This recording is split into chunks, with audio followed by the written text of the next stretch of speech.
Machiavelli in this Illuminati, all through your body. The blows like a 12-gauge shot. Feel me? And God said He should send His one begotten Son to lead the wild into the ways. Follow me. Yo les postos, c'est Sacha, bienvenue dans cette nouvelle vidéo Mercato. Le PSG a officiellement contacté le clan Aouar. Courtisé par le passé par le FC Barcelone, Liverpool et Manchester City, le milieu de terrain lyonnais Oussem Aouar a suscité l'intérêt du Paris Saint-Germain ces derniers jours. Il est assurément l'un des joueurs les plus importants de l'Olympique lyonnais et de la Ligue 1 où il a déboulé comme une météorite. Titularisé pour la première fois de sa carrière lors de la réception de Dijon le 23 septembre 2017, Oussem Aouar n'a eu besoin que de quelques semaines pour imposer tout son talent.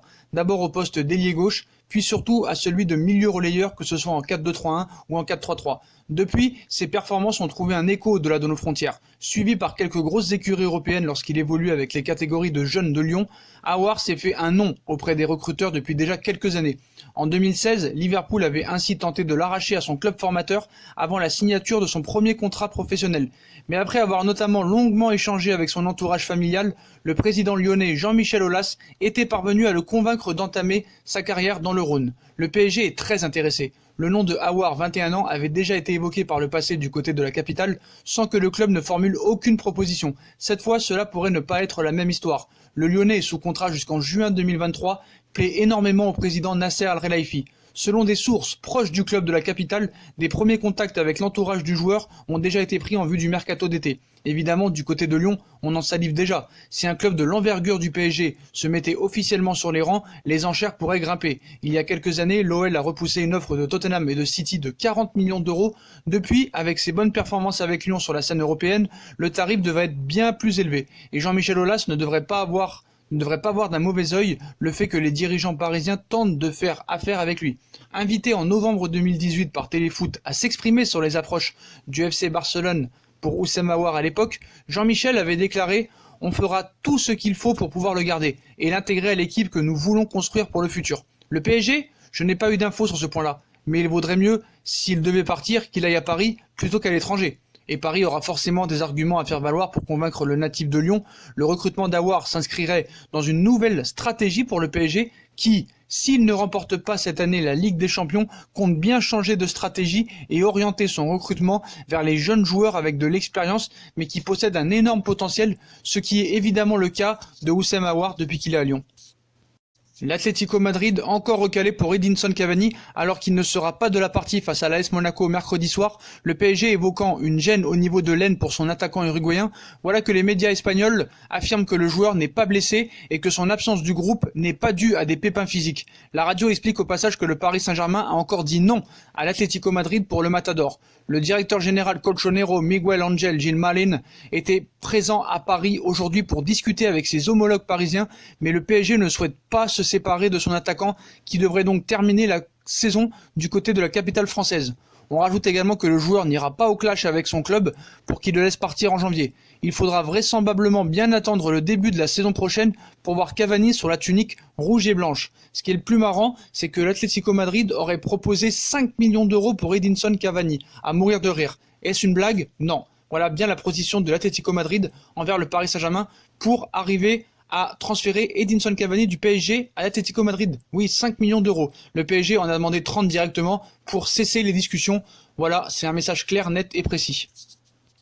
Une bonne stratégie de fermeté, imposée par Leonardo depuis son retour. Voilà, même Leonardo envoie un message même au Real Madrid là pour Kylian Mbappé. À quelques mois de l'offensive du Real Madrid, soi-disant pour Mbappé, Leonardo a envoyé un message indirect très clair au club merengue. Je vais vous expliquer. Depuis l'épisode du transfert avorté de Neymar l'été dernier, au cours duquel il est resté très ferme sur ses positions et les tarifs minimums fixés, quitte à aller contre la volonté du crack brésilien de rejoindre le FC Barcelone, Leonardo a établi un plan de vol très clair pour le PSG. L'institution club doit se faire respecter sur le mercato. C'est une stratégie de fermeté. À la faveur des derniers épisodes du mercato hivernal, on a eu une nouvelle confirmation de cette stratégie de fermeté avec Edinson Cavani. Voilà, selon des informations de Josep Pedrerol, journaliste d'une Chigurinto, le PSG s'est en effet montré très ferme avec l'Atlético Madrid qui a tenté de négocier le transfert de Cavani cet hiver alors que le club espagnol proposait 5 millions d'euros pour les 6 derniers mois du contrat de l'Uruguayen. Le PSG en a exigé 30.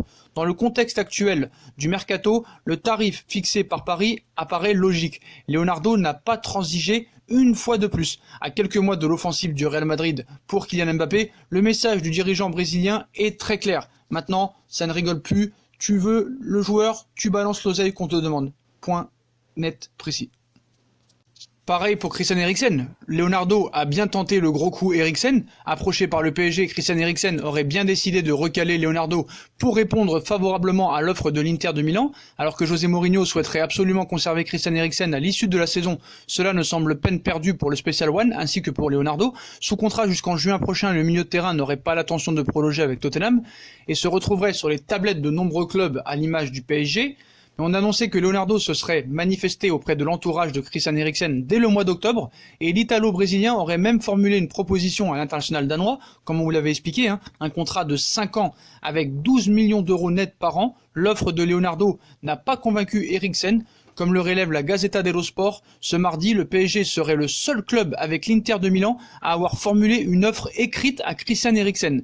Mais ce dernier n'aurait pas été convaincu par celle-ci. En effet, le joueur de 27 ans serait davantage séduit par la proposition des Milanais, pourtant à hauteur de seulement 7,5 millions d'euros par an, lui assurant une place de choix dans le 11.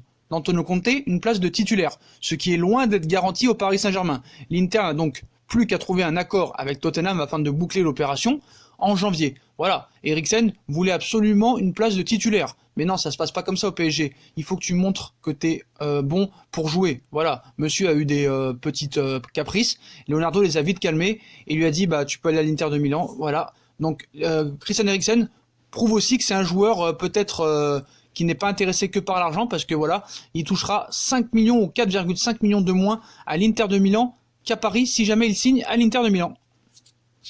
Il y aurait eu un signe fort d'un accord Allegri-Leonardo. Ces dernières heures, un signe fort sur l'éventualité d'un accord de principe entre Leonardo et Massimiliano Allegri est apparu. Les dernières évolutions du mercato des entraîneurs pourraient bien avoir donné un signal fort sur la probabilité d'un accord de principe entre Leonardo et Allegri afin que ce dernier s'installe sur le banc de touche du PSG la saison prochaine. Si Allegri refuse le Barça, c'est qu'il y a des raisons. En effet, le Barça aurait bel et bien sondé Allegri avant de nommer Quique Sétienne pour la succession d'Ernesto Valverde. L'ancien coach de la Juve n'aurait pas répondu favorablement aux sollicitations du Barça. On affirme qu'Allegri serait intéressé par un projet à long terme qui était selon lui impossible dans le contexte du club blaugrana aujourd'hui. Un tel refus d'Allegri, s'il se confirme, laisse surtout ouverte une autre lecture. Pour que le coach italien repousse un club de l'envergure du FC Barcelone, c'est qu'il doit avoir une vraie lisibilité sur son avenir à relativement court terme.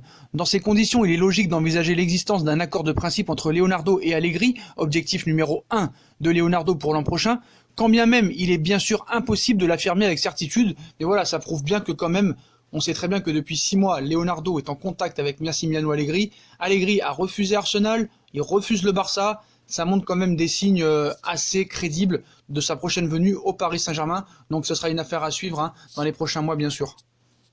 D'ailleurs, le Barça apprécie beaucoup ce joueur du Paris Saint-Germain, beaucoup moins cher que Neymar. Les années passent et le FC Barcelone reste systématiquement associé au Paris Saint-Germain en période de mercato, que cela concerne Neymar ou non. L'été dernier, le club blaugrana a fait le forcing auprès du PSG pour obtenir le transfert de la star brésilienne, sans finalement parvenir à trouver un accord avec Leonardo. En attendant de voir si Barcelone reviendra à la charge l'été prochain pour Neymar, il semblerait que les blaugrana aient des vues sur un autre joueur du PSG. En effet, on affirme en ce milieu de semaine que le champion d'Espagne en titre est très intéressé par le profil d'Adil Aouchiche. En négociation avec le PSG pour la signature de son premier contrat professionnel, le milieu de terrain offensif de 17 ans sera libre de signer dans le club de son choix l'été prochain s'il ne trouve pas d'accord avec le Paris Saint-Germain. Une situation contractuelle dont Barcelone a visiblement pris connaissance et aimerait profiter. Il y a quelques mois, c'est le Real Madrid qui était associé à Adil Aouchiche, dont le profil technique semble faire l'unanimité en Espagne, où l'on est friand de ce genre de milieu de terrain très technique, capable de redoubler les passes, mais également de se montrer décisif en attaque. Reste à voir si le PSG, qui serait prêt à lui offrir 3 millions d'euros de prime à la signature à son joueur, parviendra à écarter cette concurrence démentielle. En tout cas, pour une fois, au lieu de se positionné sur Neymar, il se positionne sur un autre joueur du Paris Saint-Germain. La Juve n'oublie pas Paul Pogba. Les dirigeants de la vieille dame en pincent toujours pour leur ancien joueur. Et contrairement à certaines de leurs déclarations, les Bianconeri espèrent toujours faire revenir Paul Pogba à Turin. Le milieu de terrain de 26 ans souhaiterait quitter Manchester United en fin de saison. Et la Juve serait prête à mettre Adrien Rabiot ou Paulo Dybala dans la balance pour le rapatrier. Pogba animera encore très certainement le marché estival cet été. comme vous le savez, hein, l'été dernier, il était prêt de rejoindre le Real Madrid. Cette fois, c'est peut-être la Juve qui pourrait l'attirer dans ses filets, ancien joueur de la Juve d'ailleurs. D'ailleurs, la Juve est sur tous les fronts et rêve de Neuer, l'emblématique portier allemand, pourrait changer de club et de pays. Comme on l'explique, Manuel Neuer ne compte pas du tout voir son temps de jeu au Bayern de Munich. Après l'arrivée d'Alexander Nubel l'été prochain, les relations entre le gardien de 33 ans et ses dirigeants seraient même tendues et un départ ne serait pas à exclure. Dans ce contexte, Neuer deviendrait une piste sérieuse pour la Juventus de Turin, où Wojciech Szczesny ne convainc pas totalement. La Juve réaliserait un énorme coup en récupérant Neuer, ça c'est sûr. D'ailleurs, le Real Madrid ne lâche pas Werner. Les merengues sont séduits par l'international allemand. Le Real Madrid est intéressé par le profil de Timo Werner du Red Bull Leipzig. L'attaquant de 23 ans réalise un excellent début de saison avec 23 buts marqués en 25 matchs, toutes compétitions confondues, et a prolongé son contrat l'été dernier jusqu'en juin 2023. Werner sera donc difficile à débaucher pour les Madrilènes qui cherchent visiblement un attaquant capable de suppléer Karim Benzema et de concurrencer Luka Jovic. Mais si Sadio Mané ne venait à ne pas signer au Real Madrid, le Real Madrid se lâcherait sur Werner, voilà, avec vraiment un ratio très impressionnant, 23 buts marqués en 25 matchs. Le Real Madrid devrait dépenser au moins 100 millions d'euros pour espérer recruter Werner la saison prochaine en cas d'échec du dossier Sadio Mané. On passe à Olivier Giroud qui patiente toujours pour rejoindre l'Inter de Milan. C'est un secret de Polichinelle, en instance de départ du côté de Chelsea. Olivier Giroud va très probablement rejoindre l'Inter de Milan. L'attaquant français attend seulement le départ de Matteo Politano qui devrait faire l'objet d'un échange avec l'AS Roma. Leonardo Spinazzola, lui, ferait ainsi le chemin inverse pour débarquer en Lombardie. Une fois ce deal bouclé, Olivier Giroud deviendra officiellement un nouveau joueur des Nerazzurri. C'est en tout cas ce qu'annonce Sky Italia. L'affaire traîne mais devrait bien avoir lieu car Conte veut absolument Olivier Giroud. Voilà les postos, voilà pour toutes les infos mercato de cette matinée. Comme d'habitude, si on a kiffé la vidéo, on like, on partage, on s'abonne. Dites-moi en commentaire ce que vous pensez de toutes ces infos mercato aujourd'hui. Puis n'hésitez pas à nous suivre sur nos différents réseaux sociaux, Instagram, Facebook, Snapchat, Twitter, ainsi que sur Utip, si vous voulez faire aider à évoluer la chaîne en regardant les pubs gratuitement ou en faisant un petit don. Voilà les postos, je vous souhaite à tous une très bonne vidéo à tous et à plus tard pour une nouvelle vidéo les postos. Tchuss.